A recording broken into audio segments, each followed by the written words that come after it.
నారా చంద్రబాబు నాయుడు అనే నేను శాసనం ద్వారా నిర్మితమైన భారత రాజ్యాంగం పట్ల నిజమైన విశ్వాసం, విధేయత చూపుతానని, భారతదేశ సార్వభౌమాధికారాన్ని, సమగ్రతను కాపాడుతానని, ఆంధ్రప్రదేశ్ రాష్ట్ర ముఖ్యమంత్రిగా నా కర్తవ్యాలను శ్రద్ధతో, అంతఃకరణ శుద్ధితో నిర్వహిస్తానని, భయం గాని, పక్షపాతం గాని, రాగద్వేషాలు గాని లేకుండా రాజ్యాంగాన్ని, శాసనాలను అనుసరించి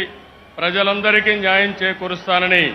దైవ సాక్షిగా ప్రమాణం చేస్తున్నాను. నేను నారా చంద్రబాబు నాయుడు అనే నేను ఆంధ్రప్రదేశ్ రాష్ట్ర ముఖ్యమంత్రిగా నా పరిశీలనకు వచ్చిన లేదా నాకు తెలియవచ్చిన ఏ విషయాన్ని నా కర్తవ్యాలను సక్రమంగా నిర్వహించేందుకు అవసరమైన మేరకు తప్ప ప్రత్యక్షంగా గాని పరోక్షంగా గాని ఏ వ్యక్తికి